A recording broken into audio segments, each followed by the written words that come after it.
어쩔 수 없이 중독됐다라고 스스로들이 고백해요. 되돌아가고 싶다라고 모두가 이야기해요.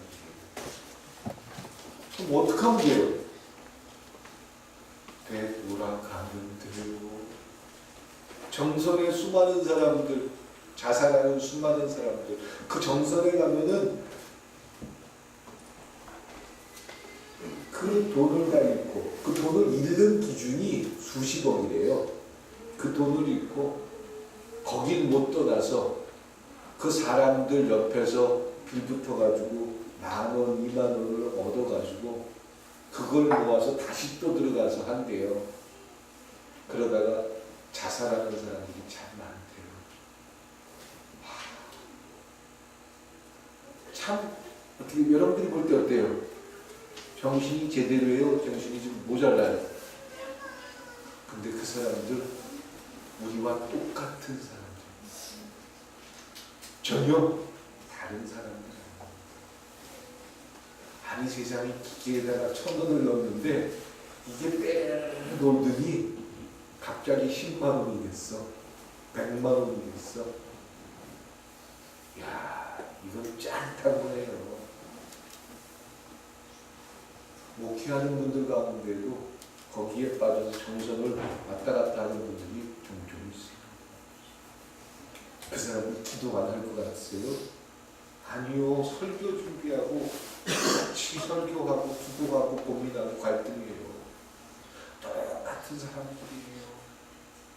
그런데 뭘 못하니까 되돌아갈 줄 모르니까 끊임없이 거기에 빠지게 되는 거예요. 아니 좀 일이라도 하지 그럼. 몸을 굴리면서 일을 하면, 근데 하루에 열심히 일해봐야 하루 일당 얼마인 줄 아세요? 10만 원 미만이에요. 5만 원, 7만 원이에요. 그거 버느니 나 거기 가서 그거 하는 게 나을 것 같아. 다 안타까워. 그런 사람들만 되돌아가고 싶어요? 아니요. 내 삶에서 끊임없이 되돌아가고 싶은 게 우리 모습이에요. 그러면 오늘 어떻게 하면 되돌아갈 수 있을까요? 알코올 중독자는 어떻게 하면 알코올을 끊을 수 있을까요? 알코올 중독, 거기 저 병원에 들어가서 내 자신이 나를 인정하게 될 때, 나 알코올 중독자예요. 나 고름 중독자예요. 나 일 중독자예요.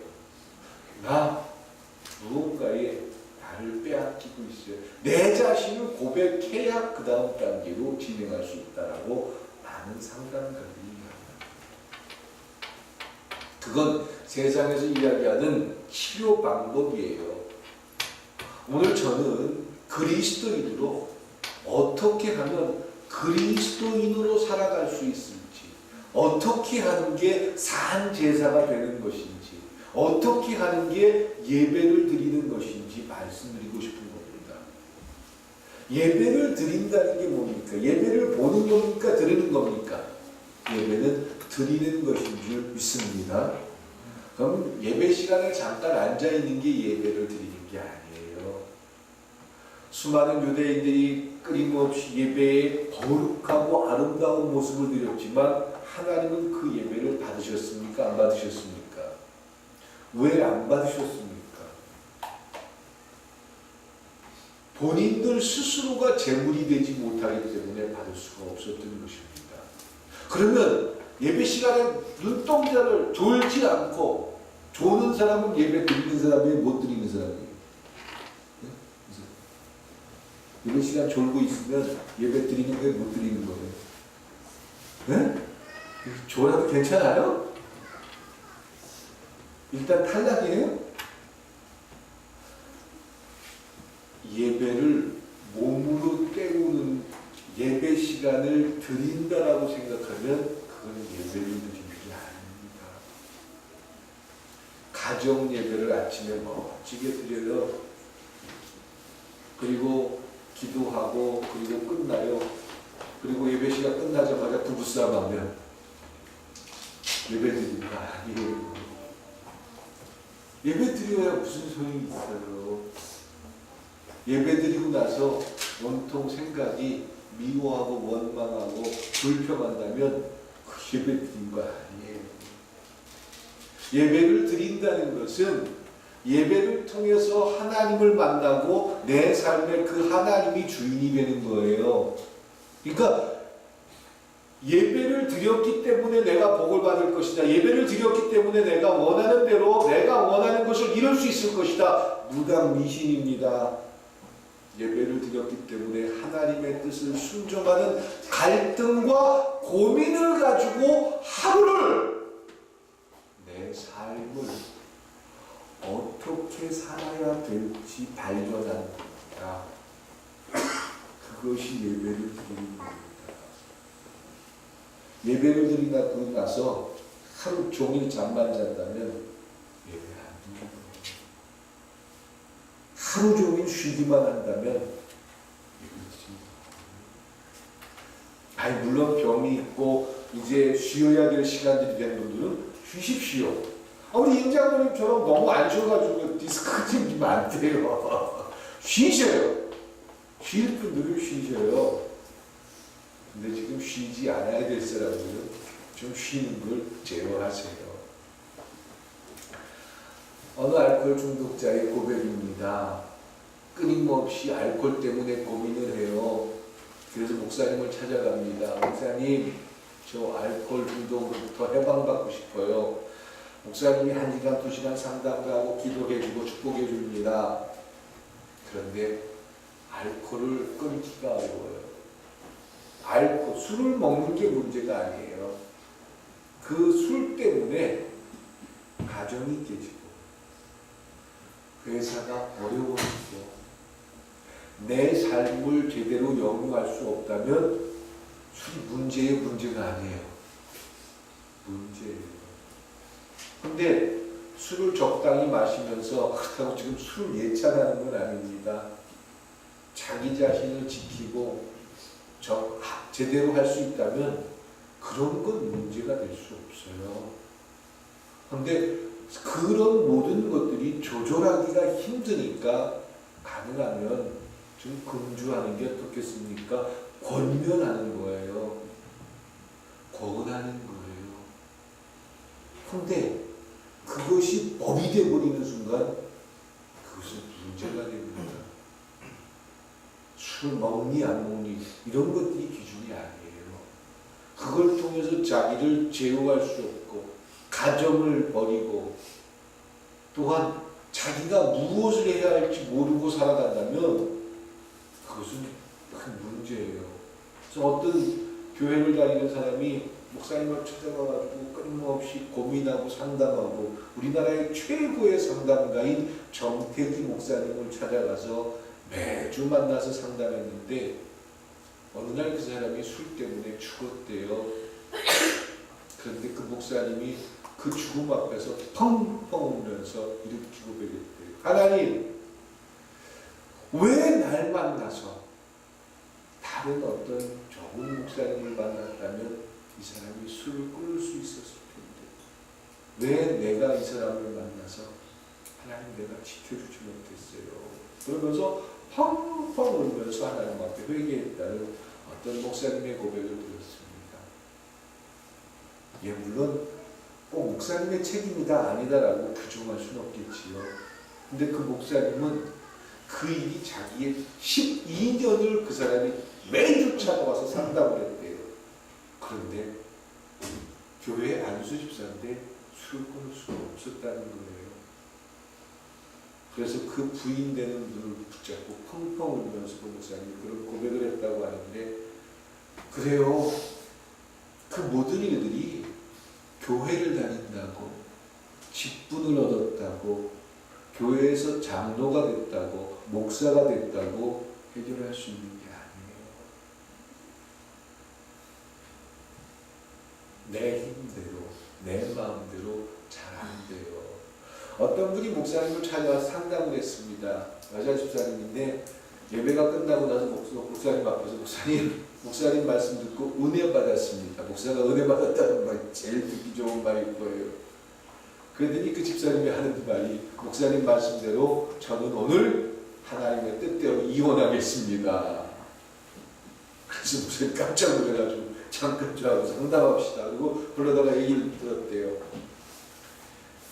듣다 예수님 목사님도 맞는 것 같아서 고민이 되더래요. 내용이 무슨 여자 집사가 교회를 다니는데 그 남편이 얼마나 짠돌인지 얼마나 힘들게 하는지 세상에 주일원금 500원 내다가 1,000원으로 올리기 위해서 3일 단식했대요. 하나님 최소한 1,000원은 내야 되지 않겠습니까? 근데 이 남편이 얼마나 짠돌인지 교회 가는데 500원 준대요. 그래서 그 1,000원 받으려고 금식 기도했는데 어느 날 남편이 그래 물가도 올랐으니까 이제 과감하게 올려줄게요. 1,000원씩 주더래요. 그 삶이 어떻겠어요? 목사님이 그래서 이혼한다는데 안 됩니다라고 이 말 하겠어요? 우리 젊은 분들 아마 김영은 집사가 나한테 그렇게 와가지고 이야기하면 그래 이혼해라. 저도 이렇게 이야기하고 싶을 거예요. 목사가 정말 사랑하는 집사들이 그렇게 이렇게 단적으로 교회 와서 헌금 내는데 500원 내다가 10년 만에 1,000원으로 올랐다니 그 삶이 어떻겠습니까? 그래서 이혼하라고 하고 싶은데 목사가 이혼하라고 말을 할 수 있겠습니까? 어떻습니까? 못하지요. 같이 얘기 듣다 펑펑 울었대. 이렇게 힘들게 사는지 몰랐다고 펑펑 울었대. 그런데 이혼하라고 그냥 목에까지 올라오는데 도저히 그래서 기도하다 얘기 듣다 울다가 한참 지나고 나서 목사님이 그런 얘기를 했대. 집사님 아이고 그거 집사님이 벌면 누가 데리고 살까? 자기도 모르게 그 말이야. 그 인간 집사님이 버리면 누가 데리고 살까? 울다가 그랬더니 그 집사님이 그래요. 그 인간 나 아니면 누가 살까? 그리고는 울면서 나 아니면 누가 데리고 살지? 그러면서 펑펑 울더래요. 우리 집사님하고 목사님하고 그래요. 나 말고 누가 살까? 그 한마디로 조금 더 버티기로 했대요. 버텨보기로. 나 아니면 그렇게 해서 세상을 사는데 친구가 있겠습니까? 세상 살면서 재밌게 살겠습니까? 그때부터 이 여자를 불쌍하더래. 자기한테. 그러니까 그 자세한 얘기는 안 해도 알겠죠? 10년 동안 교회 가는데 헌금하라고 500원 주더래. 그러다 10년 만에 1,000원으로 올려줬대요. 어떤 모습일지. 그래서 그 목사님하고 기도하면서 우리 이혼 안 해봅시다. 그러면서 길을 찾기 시작했는데 답은 중요하지 않아요. 하나의 가능성을 목사님과 그 집사님이 봤대요. 그게 뭐였죠? 나 아니면 어떡하지? 대학생들 1,000명에게 설문조사를 했답니다. 그랬더니 90%가 지금 나 자신이 뭘 해야 될까라고 물어봤대요. 그러니까 나 자신에 대해서 만족하지 못하는 내가 지금 뭐 해야 될까라고 물어봤대요. 그랬더니 90%가 이런 대답을 했대요. 나 자신에 만족하지 못하면서 지금 나 뭐 해야 되지?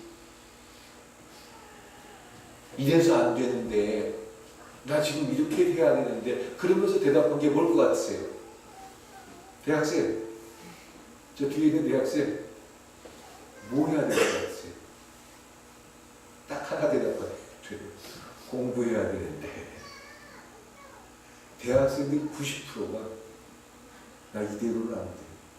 공부해야 돼. 대학생이 뭐 해야 되는 것 같으세요? 뒤에 있는 학생? 네. 저는 요새 모르겠던데. 딱 하나예요.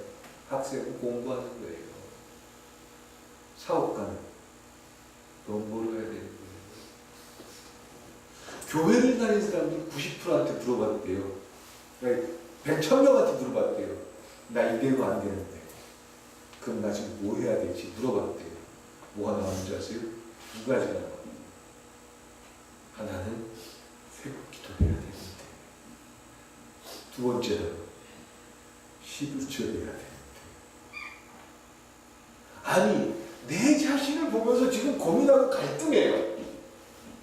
그러면서 내가 내 답을 알고 있는데 나 지금 기도해야 되는데 11조 해야 돼.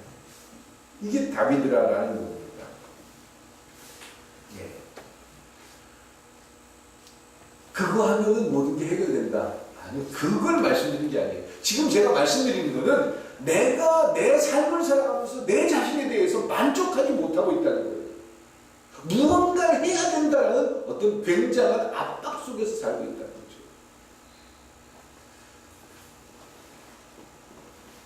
그런데 정말 내가 행복할 수 있는 것이 무엇인지 찾아보십시오. 가만히 되돌아보십시오. 내가 재밌는 게 뭐예요? 게임기로 고스톱 치는 게 재밌어요? 게임을 하는 게 재밌으세요? 잠깐은 재밌을 수 있어요. 중독돼서 그것이 나를 지배할 수도 있어요. 근데 그것이 내 삶을 진정 기쁘고 즐겁게 만들지는 못합니다. 하나님이 우리를 그렇게 만들어 보셨어요. 가장 극렬한 쾌감을 느끼면서 가장 모든 사람들이 마지막에 빠지는 게 뭐죠? 마약입니다. 저는 아직 마약을 못 해봤어요. 해보신 분 있어요? 조집사 해보신 분? 그리고는 그 약에 중독돼서 스스로 목숨을 이어갈 수 없는 게 이 세상을 살아가는 최고의 극치라고 어떤 이들은 착각합니다. 그러니까 어떤 약을 주입받아서 몽롱한 상태에서 자기를 잃어버리는 것, 자기 자신이 지금 행복하지 않기 때문에 자기를 잃어버리는 것, 이것이 술에 중독돼서 그냥 술의 힘으로 살아가고 마찬가지죠. 노름에 중독돼서 있는 거 다 팔아가지고 그냥 오로지 머릿속에는 노름만 생각하는 것 마찬가지예요. 근데 우리가 살아가는 진정한 행복이 무엇인지 모르기 때문에 나를 잃어버리게 된다라는 겁니다. 우리가 살아가면서 정말 즐겁고 행복했던 때가 언제입니까? 정말 재밌었던 때가 무엇입니까? 재밌는, 즐거웠던, 행복했던 게 뭔지 아세요? 내가 누렸던 게 아니라 내가 희생하면서 그 속에서 즐거웠어요. 아기를 낳았던 어머니들 얼마나 힘들었어요. 우리 교인들은 제왕절 기회가 있나요? 윤집사님 아니죠? 잘못만 하셨죠? 얼마나 힘드셨어요. 얼마나 아팠어요. 그런데 애가 손가락 바닥에 다 있대. 그리고 이쁘대. 힘들던가요? 우리 사모님 큰애 낳았을 때 제일 먼저 묻는 말이 애 손가락 발가락 10개 다 있어요? 그걸 물어보더라고. 아! 하고 기절하고 나더니 깨가지고 제일 먼저 오는 말이 내가 9개월 만에 나왔습니다. 미술관에 나왔습니다. 너무 괜찮아. 머리카락 얼마나 아휴 아이고. 이게 말이 돼요? 인간이라는 존재에 대해서 여러분들 상상해 보셨어요? 우리가 살아가는 이유는요, 내가 누리려고 사는 순간 나는 나를 잃어버립니다. 그런데 내가 사는 이유가 신 앞에서 재물이 되는 것이 우리를 행복하게 합니다.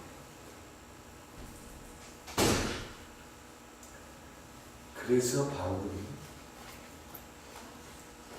내가 무엇 때문에 왜 사는지를 알 때 그것이 그 왜 사는지라는 이유 때문에 희생을 당하고 헌신을 하고 포기를 하더라도 그것이 즐겁더라는 거예요. 행복하더라는 거예요. 이 놀라운 비밀을 말씀 속에 담은 겁니다. 그게 그리스도인입니다. 라고 제시해드립니다. 무조건 희생을 하는 게 재밌다. 무조건 내가 포기하는 게 재밌다. 이게 아니에요. 말씀으로 되돌아가 봅니다. 바울은 제시합니다. 우리는 그리스도인으로 하나님 앞에 드려진 제물입니다. 바로 그 제물의 모습으로 사는 게 나를 희생한다, 나를 포기한다.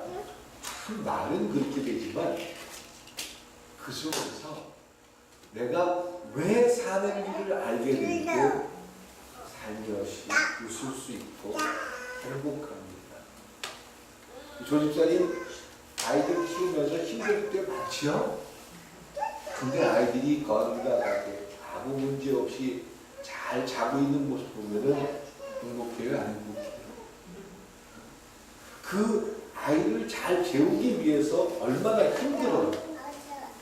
어떨 때는 탁 놓고 싶을 때도 있잖아요. 근데 이 아이들이 그냥 나만 바라보면서 편안하게 잘 때, 그래, 이게 내가 사는 이유야. 내가 사는 이유를 알게 될 때 우리는 이게 바로 재물이에요. 하나님께서 교회에만 바쳐라, 교회만 위해서 희생하라. 아니요. 우리가 예배를 드리면 예배를 드리고 나서 우리의 삶에서 재물이 되어야 되는데 재물이 되는 장소가 어디예요? 여러분들의 가정이 될 수 있길 주님의 이름으로 축원드립니다. 내 아내를 위해서, 내 남편을 위해서, 내 자녀를 위해서 한 주간 동안 뭐 했어? 나를 위해서 사는 걸 말고 아내를 위해서, 자녀를 위해서, 내 가정을 위해서 재물이 된 게 뭐가 있어요? 나 열심히 일했어요. 잘했어요. 참 잘했어요. 나 직장 가서요, 상사들한테 눈치 보면서요, 그래도 내가 그렇게 벌어야 내 아내, 내 가족 정말 만나게 먹고 즐겁게 살 수 있으니까 나 정말 열심히 일했어요. 참 잘했어요. 그게 이 땅에 재물로 살아가는 사람의 모습입니다. 내가 누굴 만나가지고 고생을 하고 내가 왜 그 직장 다녀가지고 이렇게 힘들고, 아니요. 하나님 앞에 재물이 된 사람들은 그렇게 생각 안 해요. 하나님이 살아계시고 하나님이 나에게 가정을 주셨다면 그 가정을 내가 책임져야 될까요? 나 몰라라 해야 될까요? 책임져야죠. 내 본분 속에서 책임을 지기 위해서 열심히 사는 모습.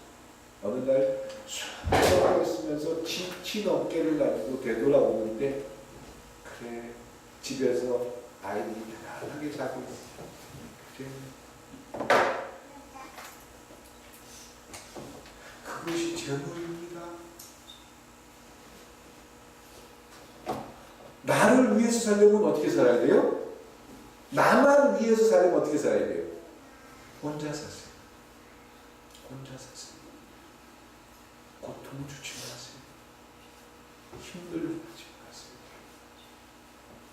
하나님께서 우리에게 왜 가족을 주신 줄 아세요? 그 가족이 재물이 되라는 겁니다. 그러면 내가 사랑하는 아내, 남편, 자녀를 위해서 재물이 되지 못한 사람이 눈에 보이지 않는 하나님 앞에 재물이 될 수 있겠습니까? 없겠습니까? 없습니다. 그래서 우리가 재물이 되어야 될 장소는 가정이 될 수 있게 축원드립니다. 그럼 내 가정만 위해서 되느냐? 두 번째, 여러분들이 삶을 사는 직장을 다니려면 직장이 될 수 있게 축원드립니다. 그러면 우리가 재물이 되는 장소가 어디예요? 교회가 아니라 어디예요? 우리 삶의 모든 현장입니다. 지난번에 말씀드린 것처럼 베드로가 물고기를 잡다가 누굴 만나죠? 직장에서 예수님 만나요. 삶의 현장에서 만나요. 그 사람이 경마장에서 만났습니까? 그 사람이 고스톱시다 만났습니까? 그 사람이 사채놀이 하는 그런 데 갔다가 만났습니까? 자기 삶의 현장, 어부로서 물고기를 잡기 위해서 바닷가에서 물고기를 잡다가 예수님을 만났고 부활하신 예수님도 그 장소에서 만났다가 우리가 재물이 되는 장소는 어떤 거창한 부흥의 장소, 거창한 세미나 장소, 거창한 하나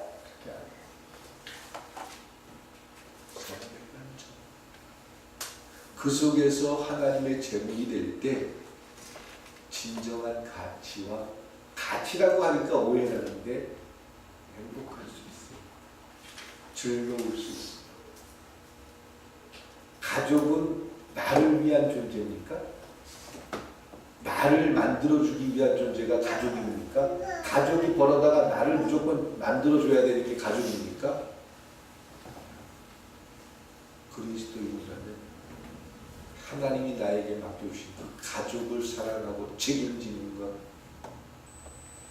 그리고 그 가족을 위해서 재물이 될 수 있는 것, 이것이 하나님 나라의 진정한 보물을 발견하는 자들의 삶일 줄 믿습니다. 혹시 내 자식이 뭔가를 맛있게 먹는데 그것을 배아파하거나 그것을 기분 나빠하는 부모님이 있으십니까? 없지요. 조금 더 맛있는 것, 조금 더 좋은 것, 이거 주고 싶은 게 부모입니다. 이런 거 만들면 부모하지 마세요. 부모를 모르는 겁니다. 하나님을 모르는 겁니다.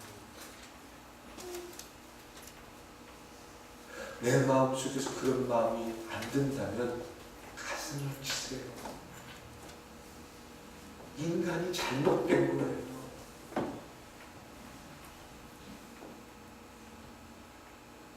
하나님은 인간을 그렇게 만들지 않았어요. 하나님이 만든 그 형상을 회복하세요. 그래서 거칠적인 예배나 종교의 틀 속에 갇힌 그리스도인이 아니라 정말 내가 오늘 무엇을 해야 될지, 조 집사님 월요일날 뭐 해야 될지 상상해? 구상하고 꿈을 꾸지요.